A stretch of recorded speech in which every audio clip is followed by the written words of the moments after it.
July 2025, a band called The Velvet Sundown hits 1.4 million monthly listeners on Spotify, more than most acts will ever see in a whole career, and a mysterious spokesperson is out there doing interviews about the band's sound. Then the songs turn out to be AI generated, and the spokesperson admits he's a prankster with zero connection to whoever's actually running the account. So here's the question I actually wanted answered. Is AI music quietly stealing money out of real musicians' pockets right now while you're not looking? Because if the answer is yes, every stream you give an artist you love is worth less than it should be, and the platforms either can't stop that or won't. But if the answer is no, or it's messier than that, the actual danger might be sitting somewhere nobody's bothered to name yet, and the fix for it might already be underway, quietly, without anyone putting out a press release about it. The story that made headlines is simple enough to feel true on contact. A guy in North Carolina named Michael Smith used AI to write hundreds of thousands of songs, then built a small army of bots to stream them billions of times, chasing what federal prosecutors say was more than $10 million in fake royalties. I went and pulled the actual indictment because a number that size deserves a closer look. Smith wasn't some lone hacker running a laptop out of a basement. He had a whole operating rhythm, something like 1,040 bot accounts, each one streaming roughly 636 songs a day, around the clock, for years. Do the math, and that's over 660,000 fake plays a day, an operation with better uptime than most of the streaming apps you actually pay for. So the headline number is real. Over $10 million aimed at 4 major platforms: Amazon Music, Apple Music, Spotify, YouTube Music. That's the number that made the news. That's the number that's supposed to prove the theft is happening right under your nose while you keep paying your subscription like normal. But it's not the number that actually got paid out, and that's where this stops adding up the way the headline wants it to. Except when I checked what Spotify, the platform that handles something like half of all industry streams, actually paid Smith, the number isn't 10 million. It's about $60,000. Turns out somebody caught this back in 2019. That's 5 years before the federal case ever showed up. Spotify flagged the account as suspicious and mostly shut the door on it. But before you feel too good about that, here's a number that should worry you more. Deezer, another major streaming service, says AI-generated tracks now make up 44% of everything uploaded to it every single day. That's about 75,000 new AI songs landing on one platform daily. Sounds like the drain just got worse. Except, and this is the part I sat with for a while, because it flips the whole shape of the problem. Of that 44% flood of uploads, AI tracks account for only up to 3% of what people are actually streaming. And of that thin 3% slice, up to 85% got flagged as bot-driven fraud last year. Turns out most of that flood is exactly as popular as you'd expect a robot's B-side to be. So it's not that AI songs are quietly winning over real listeners, one play at a time. It's that almost nobody's actually listening to them. They're catalog noise, built mostly to be streamed by other bots, not people. Spotify deleted more than 75 million spammy tracks in a single year, chasing exactly this pattern. That's not a cover-up you stumbled into. That's an active, visible cleanup running at a scale most listeners never hear about. This isn't even new either. Back in 2023, Spotify pulled tens of thousands of tracks from an AI platform called Boomy after Universal Music Group flagged the exact same bot streaming pattern, 2 years before anyone had heard of Michael Smith or a fake band called The Velvet Sundown.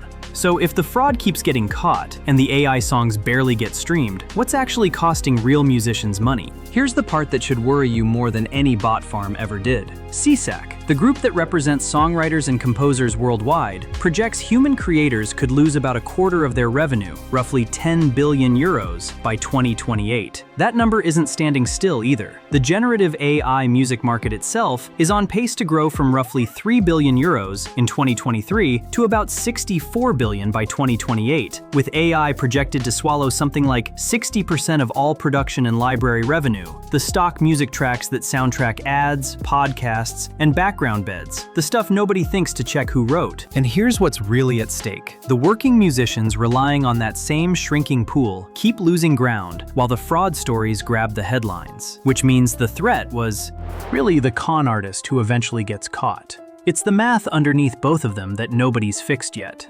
Here's what actually answers the question I opened with. Picture one fixed pot of subscriber money, split up every month based on total stream share. That's how nearly every platform pays out. A bot's 4-second loop and a devoted fan's 3-minute replay draw from that exact same pot, dollar for dollar. That's true whether the stream is fraud slipping through the cracks, or perfectly legal AI filler music nobody's even trying to hide. The math can't tell the difference. It was never built to. Spotify's own head of music said as much in public, on the record. AI is being used to flood the platform with low-quality content specifically to divert royalties away from real artists. Not because any single fraudster is winning, because of how the pool itself is built, which is a polite way of saying the accounting was broken before anyone typed a single prompt.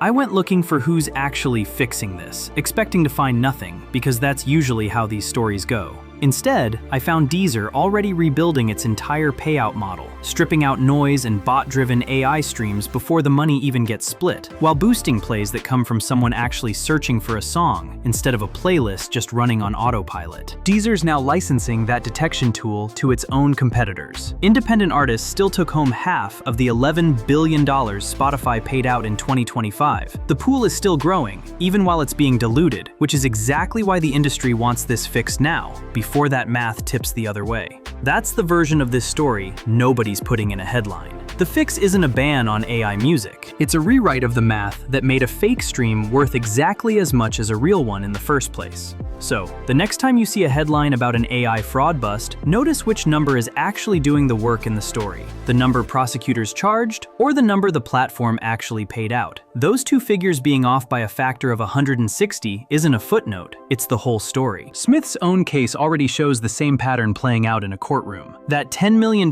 charge got negotiated down to a court-confirmed forfeiture of $8,091,843.64, with sentencing set for July 29, 2026. Even the number attached to the guy who actually got caught keeps shrinking the closer you look at it. The real fight over your favorite musician's paycheck isn't happening in a courtroom. It's happening in a much quieter decision. Whether a stream counts the same no matter who or what generated it. And if that math doesn't change, by 2028, a real musician's cut of it could be worth about what a mildly popular ringtone is worth today. If I were you, here's what I'd actually watch for. Not another AI banned hoax story, but which platforms start changing how they count a stream at all. That's the tell that somebody's serious about fixing this, instead of just chasing headlines about the last guy who got caught. And listeners are already voting that way. Whether the industry's caught up or not, public sentiment toward AI music dropped from negative 13% net favorability to negative 20% in just 6 months last year. And the drop was sharpest among Gen Z and Gen Alpha, the exact audience the industry assumed would shrug this off. You didn't build the payout math, and you can't rewrite it from your couch. But every stream you let finish, or don't, is a small vote inside a system that's currently voting for whoever's loudest, not whoever's best. So here's the one thing worth doing differently. The next time you catch yourself skipping past a track that feels like filler, actually hit skip, mean it. So about that band with 1.4 million listeners and a spokesperson who turned out to be a total stranger to the project. The Velvet Sundown didn't prove AI is stealing your favorite artist's rent money. It proved something quieter. That 1.5 million people can listen to something for months without ever checking whether a real person made it. The math never asked either. That's the memo. Read.